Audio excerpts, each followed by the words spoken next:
하려고 합니다. 함께 예배가 끝난 후에 우리 식사하지 않고요, 다 로비에 모여서 함께 다 나가서 우리 어린이들부터 청소년 청년들 또 우리 모든 어른들까지 함께해서 우리 지역에 나가서 쓰레기를 줍고 또 계란을 나눠주고 또 부활의 주님을 나타내는 일들을 하려고 합니다.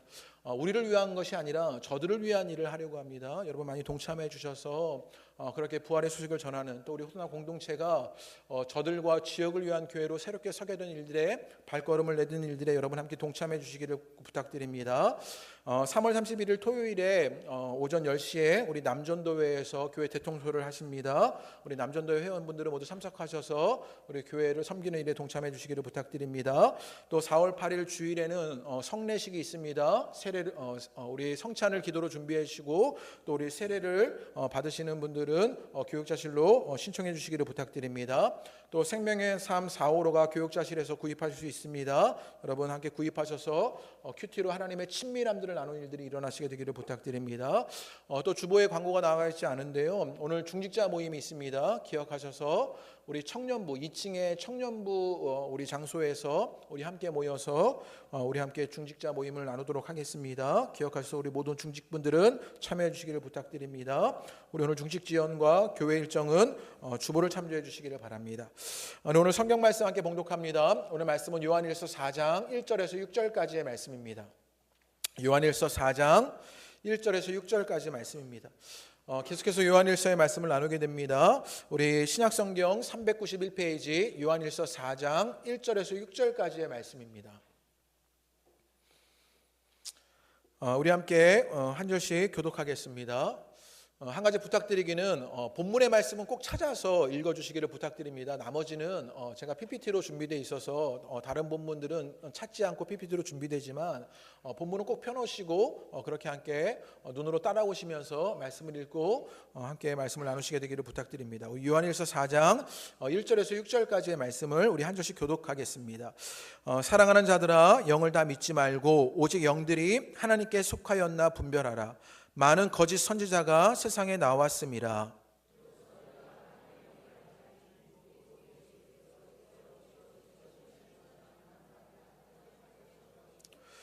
예수를 시인하지 아니하는 영마다 하나님께 속한 것이 아니니 이것이 곧 적그리스도의 영이니라. 오리라 한 말을 너희가 들었거니와 지금 벌써 세상에 있느니라. 자녀들아, 너희는 하나님께 속하였고 또 그들을 이기었나니 이는 너희에 계신 이가 세상에 있는 자보다 크심이라. 그들은 세상에 속한 고로 세상에 속한 말을 하매 세상이 그들의 말을 듣느니라. 우리는 하나님께 속하였으니 하나님을 아는 자는 우리의 말을 듣고 하나님께 속하지 아니하는 자는 우리의 말을 듣지 아니하나니 진리의 영과 미혹의 영을 이로써 아느니라. 아멘. 우리 함께 기도하시겠습니다. 주님, 우리가 주의 말씀을 들을 때 성령께서 우리 마음 가운데 역사하여 주시게 되기를 원합니다. 우리를 듣지 못하게 하는 악한 영들이 떠나가는 것들을 보게 하여 주옵소서. 강팍하고 완악했던 마음들이 녹여지는 것 성령으로 일어나게 하여 주옵소서.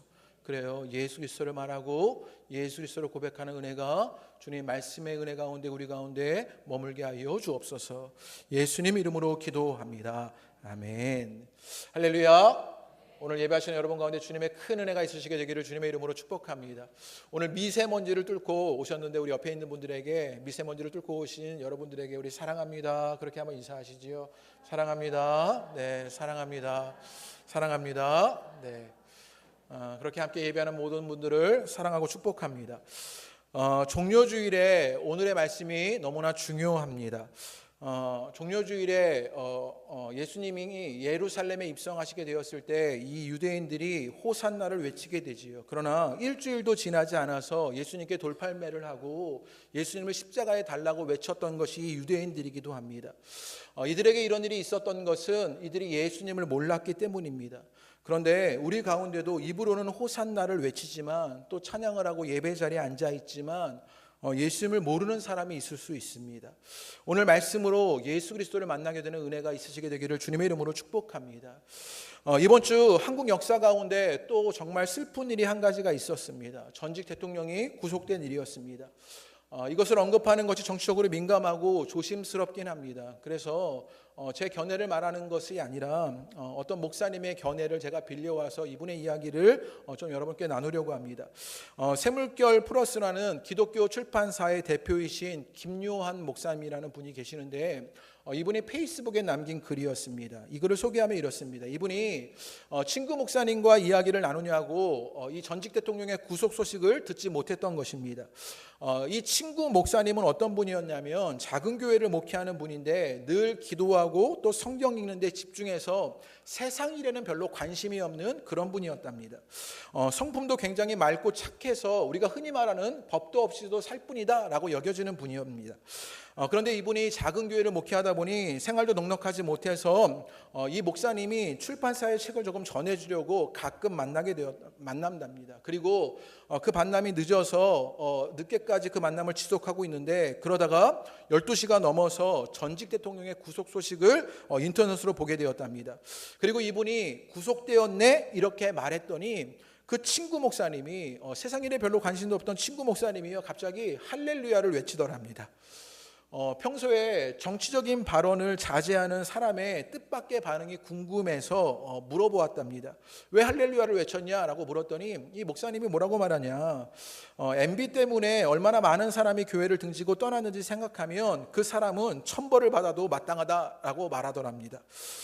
이 목사님답게 지극히 교회적인 관점에서 해석을 하고 있었다는 것을 보게 되는 것이요.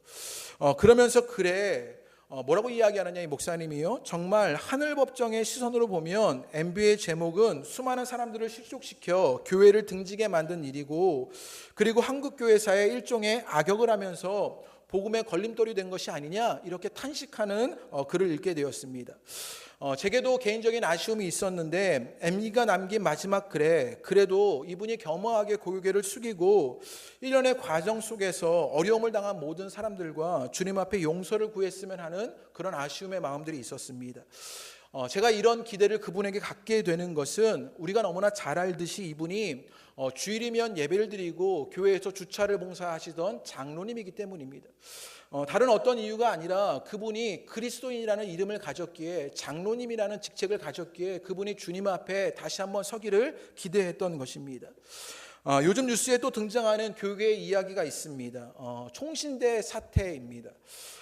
총신대에 어떤 일이 있냐면 총신대 총장님이 계시는데 이 총장님이 학교를 사유하려고 해서 학생들이 수업을 거부하고 교수들과 동문회가 함께 이것을 막아서는 일들이 일어났습니다. 지난주 주일 새벽에 어떤 일이 있었냐면 총장을 따르는 재단 이사들이 학교의 용역들을 동원해서 용역들이 학교를 난입해서 학교를 점거한 학생들과 싸움이 났습니다. 그리고 그 일로 말미암아 교육부가 이제는 학교를 방문해서 진상을 파악하는 중입니다.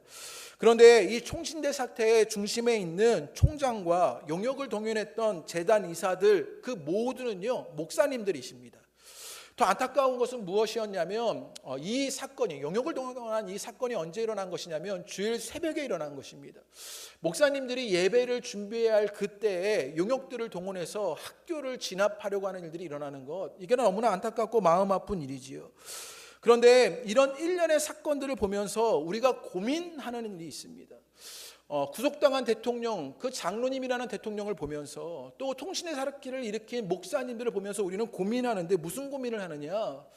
저들이 진정한 그리스도인인가를 고민하게 되는 것입니다. 저들에게 진정 믿음이 있는 것일까를 묻게 되는 것입니다. 그렇다면 진짜 믿음은 무엇인가를 고민하게 되는 것이지요. 우리가 그런 모습들을 보면서 혀를 차고 있을지 모릅니다. 그런 총장님과 재단 이사의 목사님들을 보면서 혀를 차고 있는지 모릅니다. 그런데 우리가 이분들에게만 손가락질을 할 수 없는 것이 솔직한 우리들의 형편입니다. 책에서 읽은 예화인데 어떤 미국의 교회가 예배당을 새로 마련하게 되었답니다. 그 건물이 술집으로 쓰던 건물이었는데 술집 주인이 교회에다가 건물을 팔게 되었던 것입니다. 이제 교회가 인테리어를 새롭게 하고 그곳에서 예배를 드리게 되었습니다. 그런데 이 술집 주인이 이 건물을 술집을 팔면서 교회에다 팔면서 앵무새 한 마리를 주고 갔답니다. 그래서 이 교회에 앵무새가 있게 되었는데 이 앵무새가 주일에 예배 드리러 오는 사람들을 보고는 목사님이 들어오자 이 앵무새가 이렇게 말하는 것입니다. 새 주인이네 이렇게 말하더랍니다. 그 다음에 찬양대가 섰는데 앵무새가 이렇게 말하더랍니다. 세 팀이네 이렇게 말하더랍니다. 그리고 이제 교인들이 예배 드리러 들어오는 길에 앵무새가 이렇게 얘기합니다. 교인들이 들어오는데 그 손님이네 이렇게 말하더랍니다. 건물이 술집일 때 본 사람이 주일에 예배드리러 오게 되었던 것이지요. 그러니까 앵무새가 낯이 익어서 그 손님이네 이렇게 말하더라는 것이요. 과장된 이야기지만 그리스도인들이 평일에는 세상 사람과 똑같이 살다가 주일에만 교회에 와서 예배드리는 것을 지적한 것이지요. 우리도 어쩌면 그분들을 바라보며 혀를 차고 있지만 우리가 혀를 찰 형편이 되지 못하는 수도 있습니다. 이런 우리들의 모습을 보면서 우리는 스스로에게 질문해야 하는 것이지요. 우리가 진정한 그리스도인이냐라고 물어야 하는 것입니다. 진짜 믿음이 무엇인가를 물어야 하는 것입니다. 오늘 말씀을 통해서 우리가 진정한 그리스도인인지 그리고 진짜 믿음이 무엇인지를 확인하게 되기를 바랍니다. 그리고 여러분이 진정한 그리스도로 세워지는 은혜가 있으시게 되기를 주님의 이름으로 축복합니다. 이전에 3장의 말씀을 함께 나누게 되면서 요한일서 3장의 말씀에 무엇을 우리에게 알려주느냐, 우리는 하나님의 씨를 가진 하나님의 자녀라는 정체성을 가진 사람들입니다. 그 정체성 속에서 우리에게는 특징이 있습니다. 무엇이냐? 믿음으로 일어나는 사랑의 특징이 우리 가운데 있다는 것이지요. 그리고 이제 4장에 들어서게 되면서 그런 하나님의 자녀라는 정체성을 가지고 사랑의 특징을 가지고 있는 우리가 분명히 점검해야 하는 일이 있다고 알려주는 것이 있습니다. 그게 4장 1절의 말씀인데 우리 4장 1절의 말씀을 다 같이 읽어보겠습니다. 시작. 사랑하는 자들아, 영을 다 믿지 말고 오직 영들이 하나님께 속하였나 분별하라. 많은 거짓 선지자가 세상에 나왔음이라. 오늘 4장 1절 말씀에요, 사도 요한이 우리에게 분명히 알려주게 되는데 뭐라고 말하냐? 사랑하는 자들아, 영을 다 믿지 말라라고 이야기합니다. 여기를 유념해 봐야 하는데 우리는요, 흔히 교회에서 영적인 것은 다 좋은 것으로 여기게 됩니다. 무엇인가 영적인 일을 했다고 말하고 영적인 존재라고 여기면 그것을 긍정적으로 받아들이는 그런 어떤 쉽게 받아들이는 개념들이 우리 가운데 영적이라는 말 속에 있어요. 그런데 오늘 4장 1절 말씀에 뭐라고 말하냐면 영을 다 믿지 말라라고 말합니다. 왜냐하면 그 이후의 말씀에 보면요, 그 영들 중에는요 3절에 적그리스도의 영도 있답니다. 그리고 6절 말씀에 보면요 미혹의 영도 있답니다.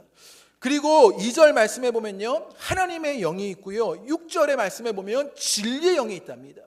모든 영을 믿지 말라라고 말합니다. 왜냐하면 그 가운데는요 적그리스도의 영도 있고 미혹의 영도 있고 하나님의 영도 있고 진리의 영도 있기 때문입니다.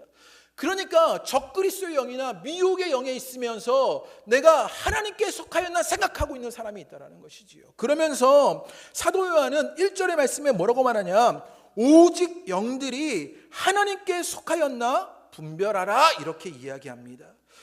우리가 그 영이 어떤 영에 우리가 속하여 있는 것인지를 분별할 수 있어야 한다라고 말하는 것이요.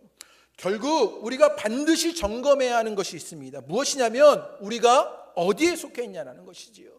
내가 적그리스도에 속해 있는지 아니면 미혹의 영에 속해 있는지 아니면 진리의 영에 속해 있는지 하나님의 영에 속해 있는지 내가 어디에 속했는지를요 분명히 점검하라고 우리에게 알려주게 되는 것이요.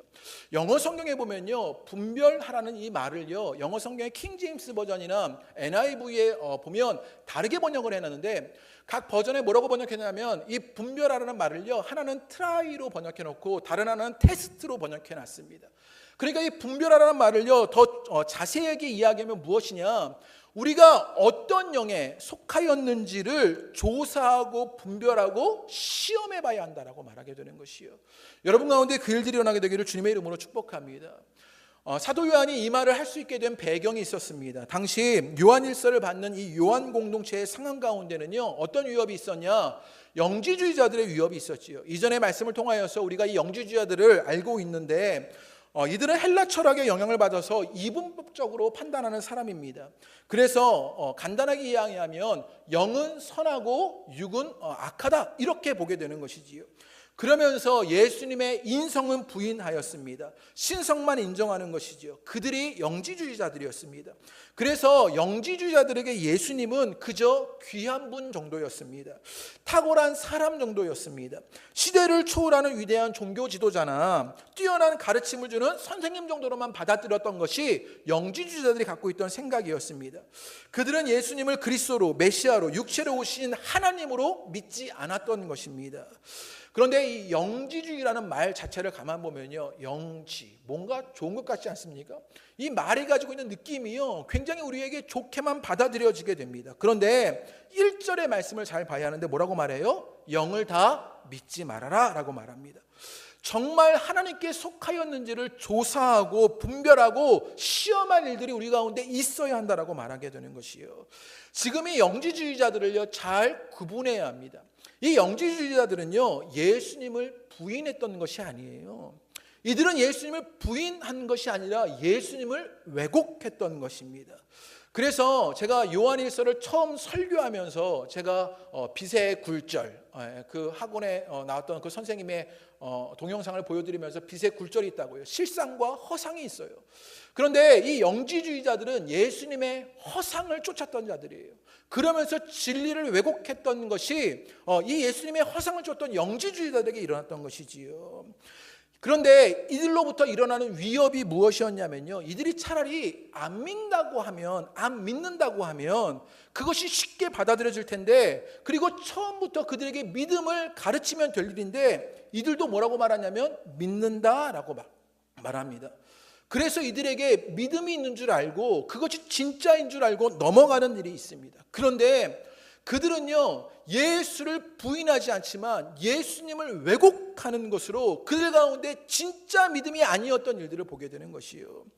실제로 삶으로는 그래서 믿지 못하는 일들이 일어나는데, 사도 요한은 그들이 그래서 교회 안에서 믿지 않는, 믿음의 모습을 가지고 있지만 믿지 않는 일들이 일어나고 있다고 그렇게 지적하고 있는 것입니다. 우리 요한일서 2장 19절의 말씀 우리 찾아야 하는데요, 2장 19절의 말씀을 다 같이 한번 읽어보겠습니다. 앞장으로 넘어가서 다 같이 읽어보시지요. 2장 19절입니다. 시작. 그들이 우리에게서 나갔으니 우리에게 속하지 아니하였나니 만일 우리에게 속하였더라면 우리와 함께 거하였으려니와 그들이 나간 것은 다 우리에게 속하지 아니함을 나타내려 함이니라. 그들이요, 지금 예수님을 왜곡하는 이들이요, 어디에 있었어요? 교회 안에 있었다고 말합니다. 그들은 교회 안에 있었고 교회 안에서 생겨났고 그리스도를 믿는다고 말하고 있는 것이요. 이런 사람들이요, 그런데 오늘도 교회 안에 일어나고 있는 것이요, 진리의 영, 하나님의 영이 아니라 미혹의 영, 적그리스도 영에 속하여서 여러분 그 적그리스도의 영을 가지고, 미혹의 영을 가지고 교회에서 믿는다고 말하는 사람들이 우리 가운데도 있습니다. 때로는요, 이런 분들 가운데 열심을 가진 사람들이 있습니다. 그런데 이 열심을 가진 이런 분들은요, 복음에는 무관심합니다. 진리는 여러분 지키는 것이 되어지지 않습니다. 단지 그들은요, 교회라는 체제를 유지하는 데만 관심을 가집니다. 그들이 하는 신앙생활은 제도화된 것이고 형식화된 것입니다. 그래서 그들은 제도화된 신앙과 형식화된 신앙에만 몰두하면서 그것이 진짜 믿음인 줄로 알게 되는 것이요. 이것을 쉽게 설명하면 이렇습니다. 신앙생활을 하는 것이 아니라 교회 생활을 하고 있는 것입니다. 이것을 구분해야 하는데, 신앙생활에 열심히 있는 것이 아니라 교회 생활에만 열심히 있는 자들이요. 제가 읽고 있는 책이 있는데 제가 수요 여성 예배를 통해서 소개한 적이 있었는데, 신앙은 관계다라는 책입니다. 이 책의 표지에 이런 글이 있습니다. PPT로 준비되어 있는데 우리 한번 읽어보시지요. 다 같이 읽겠습니다. 시작. 진실한 관계 안에서 사랑을 배우지 않는다면 교회는 갈 수 있어도 교회가 될 수는 없다. 제가 이 글을 읽고요, 정말 마음이 무너져 내리는 것만 같았습니다. 무엇이냐? 진실한 관계 안에서 사랑이 나타나지 않는다면 교회는 가지만 교회는 되지 못할 일들이 있다고요. 우리 가운데요, 무엇이 있느냐 하면 교회를 가기는 합니다. 그런데 교회는 되지는 못하는 사람들이 있다고요. 내가 어디에 속하여져 있는지를 분별할 수 있다고 말하는 것이요. 교회는 다니지만 교회는 아닌 사람들이 있다고요. 내가 정말 어디에 속하였는지를 분별하고 점검하고 시험해 보라고 지금 사도 요한은 우리에게 외치고 있는 것입니다. 유명한 석학인 피터 드러거가 이런 말을 했답니다. 우리 다 같이 한번 읽어보시겠습니다. 다 같이 읽어보시지요. 시작.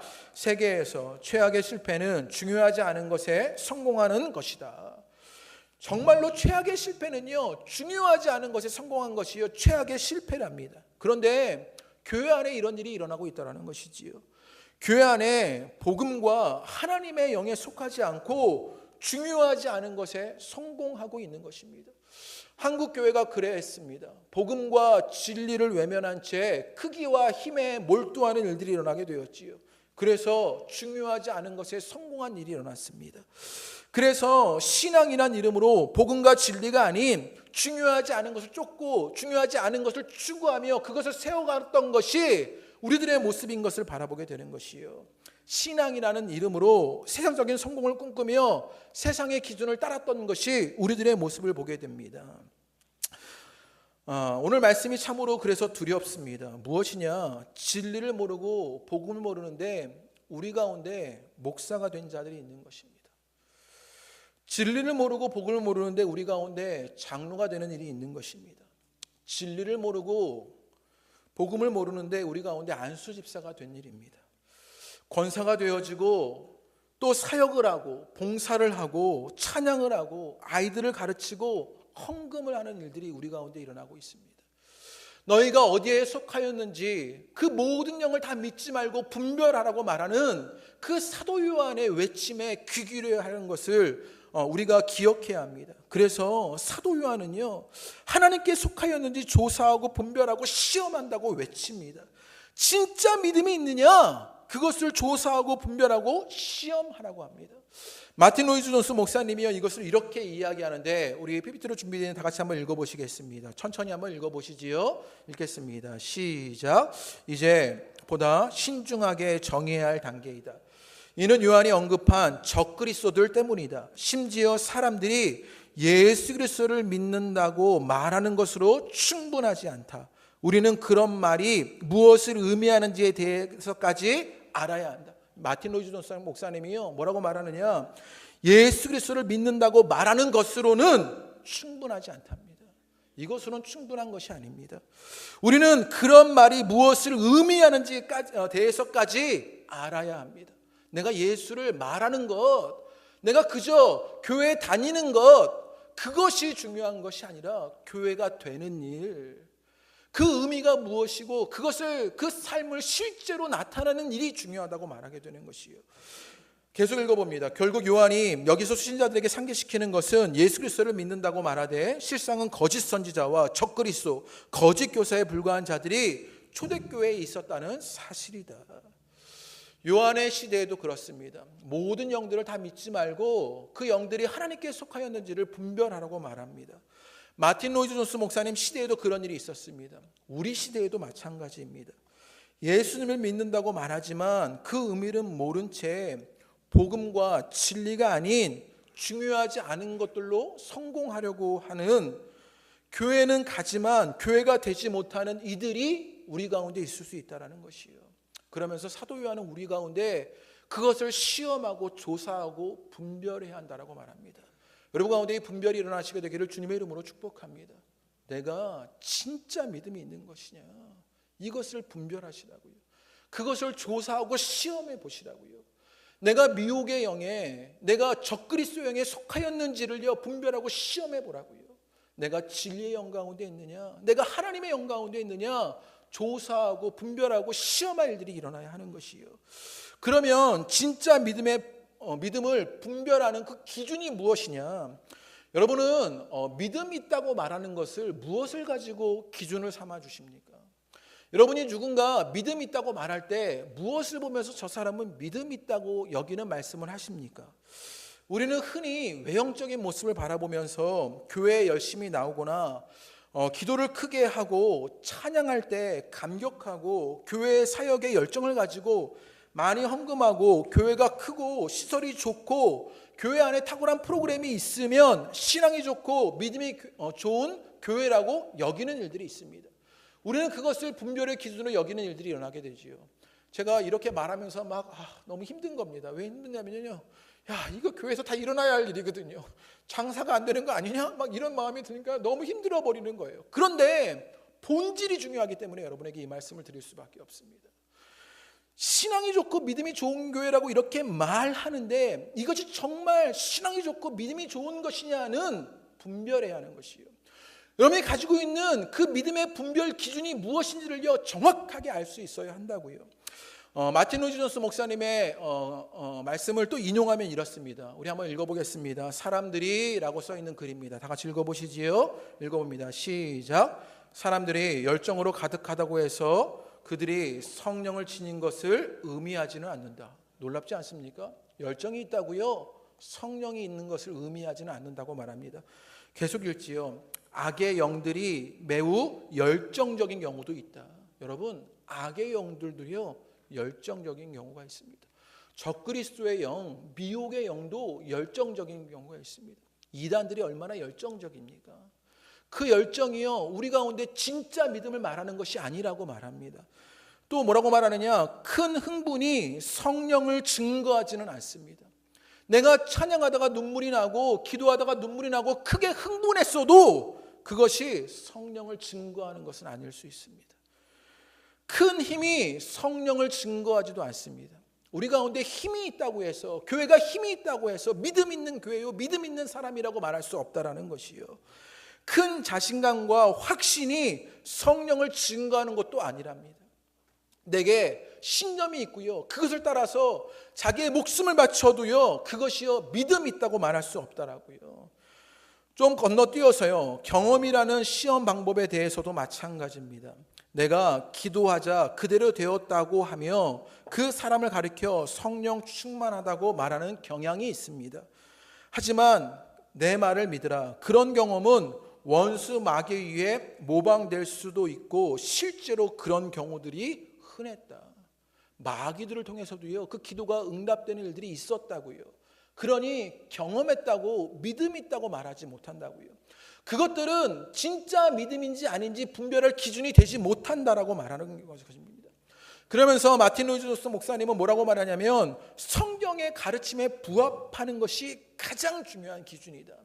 결국 성경이 말하는 기준이 우리 가운데 있는데, 그렇다면 성경이 우리에게 진짜 믿음을 분별하는 기준이 무엇이냐, 그것을 알려주게 되는데 2절의 말씀입니다. 우리 다 같이 한번 읽어보시지요. 우리 2절을 다 같이 읽겠습니다. 시작.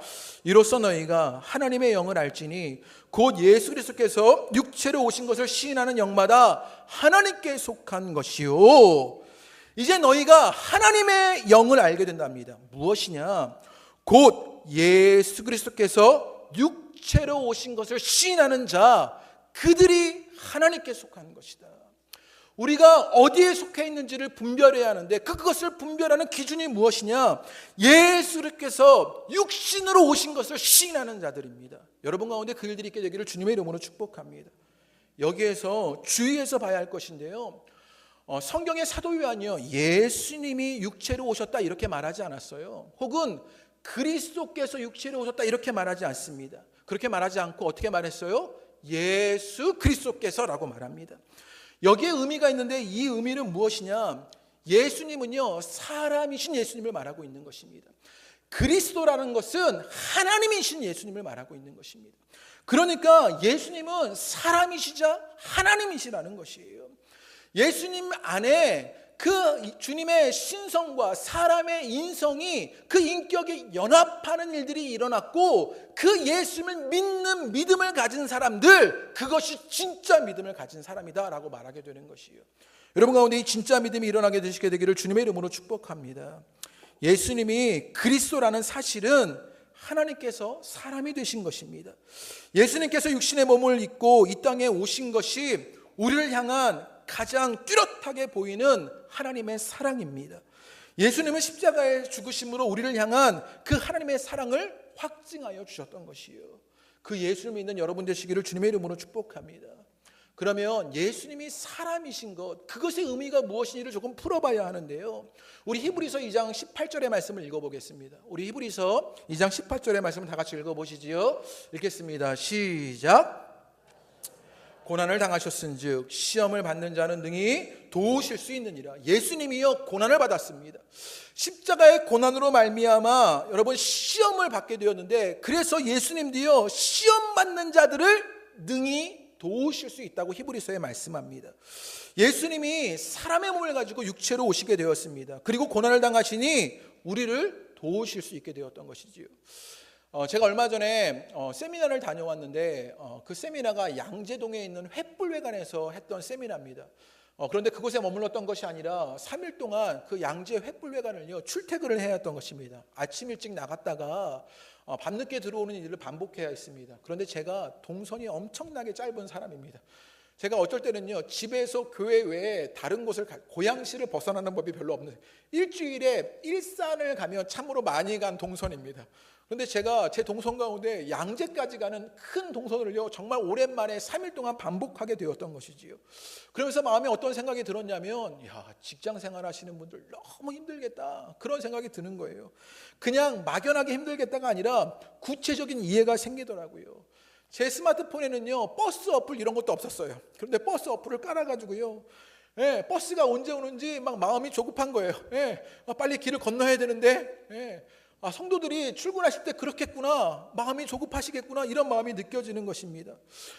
그 어플을 보면서 자리가 있나 없나, 서서 가면 안 되는데 막 자리의 그 여부가 너무나 중요한 것이에요. 버스를 타고 다시 돌아오는데 퇴근 시간에 길이 어마어마하게 막히는 것입니다. 자고 일어나도 그 자리에 있더라고요. 너무 힘들고 너무 어려운 것이에요. 옆에 여자가 앉게 되었는데 이틀 동안요 어디 살이 닿으면 안 되죠. 요즘에 미투 때문에요 아무 살도 닿지 않으려고 제가 이렇게 옆으로 웅크리고 온 거예요. 최대로 옆으로 찌그러져서 오니까요 내 버스를 내리면 온몸이 뻐근하고 너무 힘들었던 것이요, 온몸이 마비되는 것 같았습니다. 그러면서 매일 이것을 반복하는 분들은 도대체 어떻게 살아가는 것이냐, 그분들이 이해되고 그분들의 마음을 조금 알 것 같았습니다. 예수님이요 친히 사람이 되시어 인간의 희노애락을 경험하시게 됩니다. 그러자 그분의 경험은 추상적이거나 관념적이거나 막연한 것이 아니었습니다. 구체적이고 실질적인 그 사람의 경험이 예수님에게 있었던 것이지요. 그러자 사람의 아픔이 무엇인지, 사람의 괴로움이 무엇인지, 사람의 눈물이 무엇인지를 아시는 것이 예수님이셨습니다. 그러자 그분은 우리를 그 마음을 헤아려 진정으로 도우실 수 있게 된 일이 일어나게 되는 것이요. 바꾸어 말하면 우리를 위한 진정한 구원자가 되시기 위해서 그분은 반드시 우리와 같은 사람이 되셔야 했던 것입니다. 이것을 심리학적인 용어로 공감적 이해라고 말합니다. 주님께서는 우리를 향하여 사람이 되셔서 공감적 이해를 가지고 계셨던 것이지요. 제 설교를 많이 들으신 분은 이쯤 되면 또 이야기를 하겠구나 예상하실 텐데, 여러분의 예상대로 시험고 선생님의 감옥으로부터의 사색에 보면 이 공감의 이해를 이렇게 얘기합니다. 돕는다라는 것은 우산을 들어주는 것이 아니라 함께 비를 맞으며 함께 걸어가는 공감의 연대의 확인이라고 생각합니다. 돕는다는 것은요 우산을 들어주는 것이 아닙니다. 함께 비를 맞아주는 것입니다. 주님이 사람이 되신 것은 우리와 함께 비를 맞아주셨던 것입니다. 네가 사람으로서 그 인생의 괴로움과 슬픔과 아픔과 기쁨과 그 삶의 모든 것이 예수님 안에 다 녹아져 예수님이 그것을 공감적으로 이해하실 수 있었던 것을 보게 되는 것이에요. 여러분, 사람이요 개를 정말 사랑하는 분들이 계십니다. 정말 강아지를 좋아하는 분들이 계십니다. 그런데 그 개를요 공감적으로 이해할 수는 없습니다. 개가요 여름이 되면 왜 그렇게 혀를 길게 내미는지, 나도 혀를 길게 내민다고요 그것을 공감적으로 이해할 수가 없습니다. 왜냐하면 사람은요 개가 될 수 없기 때문입니다. 어떠한 경우에도 사람이 개가 되는 일들은요 없기 때문입니다. 제 아무리 개가 또 주인을 좋아하고 똑똑해도요 주인을 향해서 공감적 이해를 할 수가 없습니다. 우리 주인이 얼마나 힘들까, 그 마음이 얼마나 외로울까, 그 실존의 괴로움을 가지고 얼마나 힘겨워할까, 강아지들은 알지 못해요. 개는 개고 사람은 사람입니다. 불가능한 것이지요. 때로 사람들 속에서도 그런 공감적 이해를 시도하는 일들이 있습니다. 간혹 정치인들 가운데 시장을 돕니다. 또 국밥을 먹습니다. 그러면서 서민 코스프레를 하면서 서민들을 공감하고 이해한다고 꼴값을 떱니다. 젊은 목사가 버스 몇 번 타보고는 직장인의 애환을 안다고 꼴값을 떱니다. 이게 꼴값이지 않습니까? 이게 사람이 가진 공감적 이해의 한계이고 불가능입니다. 사람도 사람을 다 이해하고 알아주지 못합니다. 그런데 하나님이 사람이 되셨습니다. 예수 그리스도가 육체로 오셔서 사람의 희노애락을 몸소 겪으십니다. 그 육신의 아픔이 그 질고가 얼마나 힘겨운지를 알고 계십니다. 그리고 그분은 구유에서 나십니다. 그러자 사람에 대한 공감적 이해를 가지고 계십니다. 육체를 지닌 우리의 연약함을 온전히 덮는 구원자가 되실 수 있었던 것입니다. 그것이 예수님이 사람의 몸을 가지고 오신 이 땅의 의미입니다. 육체로 오신 하나님이 우리를 도우시며 그리고 우리의 구원자가 되셨던 것입니다. 육체로 오신 우리에게 이 예수 그리스도를 믿어야 진짜 믿음이라고 말하고 있는 것입니다. 이 주님을 믿는 여러분 되시기를 주님의 이름으로 축복합니다. 이 예수님이 복음이십니다. 이 예수님이 진리이십니다. 이 예수님이 생명이십니다. 이 예수 그리스도를 믿으라고 말하는 것, 그분을 시인하는 것이 진짜 믿음을 분별하는 기준이라고 말하게 되는 것이요. 혹시 여러분 가운데 괴롭고 힘겨운 분들이 계십니까? 아무도 여러분의 속마음을 알아주지 못하는 분들이 계십니까? 삶이 외롭고 고통스러우십니까? 육체로 오신 주님께서 여러분의 마음을 다 알고 계십니다. 읽어주고 계십니다. 그리고 함께하여 주십니다. 육체로 오신 사람의 몸을 가지고 오신 예수님은 우리와 함께 하시는, 우리에게 공감적 이해를 가지고 계신 예수님이십니다. 그 예수님을 믿는 여러분 되시기를 주님의 이름으로 축복합니다. 더불어 이 예수 그리스도는 하나님이십니다. 예수님을요, 예수님이라고 말하지 않고 예수 그리스도라고 말하고 있는 것을 눈여겨봐야 합니다. 오늘 2장 1절의 말씀은 4장 2절의 말씀은 예수 그리스도께서 육체로 오신 것을 시인하라고 말합니다. 그러면서 예수는 그리스도다, 메시아다, 기름 부은 자다, 구세주라고 말하게 되는 것이에요.